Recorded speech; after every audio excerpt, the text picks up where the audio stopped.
આદિવાસી ધારાસભ્ય પણ ખોટા સર્ટીના આધારે આજે બન્યા છે, ત્યારે આપણે બધાએ લડવું પડશે.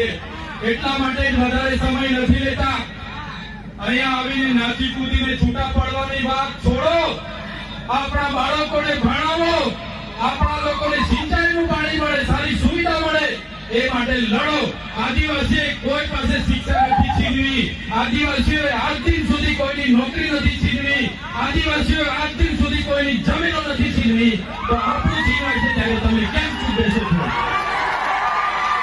આદિવાસીઓનું છીનવાય ત્યારે આખો સમાજ ચૂપ બેસે છે, ત્યારે દુઃખ થાય છે.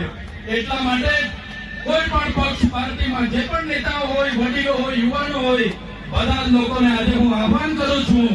પક્ષ પાર્ટી ચૂંટણી આવશે ત્યારે આપણે દેખાઈ જશે, પણ જયારે સમાજની વાત આવશે, જયારે કેવડિયાની વાત આવશે, બધાએ નીકળી પડવું પડશે. તો જ આ લોકોને આપણી એકતા બતાવી શકીશું. એટલે સમય ઘણો થયો છે, વધારે વિશેષ નથી કહેતા, પણ અમે વિધાનસભામાં તમે બધાએ મોકલેલા છે.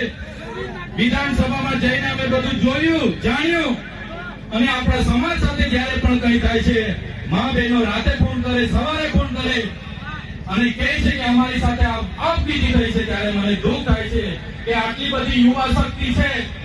આદિવાસી યુવાનો રાતે 11 વાગ્યાથી નાચશે, 5 વાગ્યા સુધી આદિવાસી યુવાન થાકશે નહીં. આદિવાસી યુવાન અહીંથી પગપાળા લઈને નીકળશે. 15 દિવસ પાવાગઢ ને ભાગવન જશે, આદિવાસી યુવાન થાકવાનો નથી.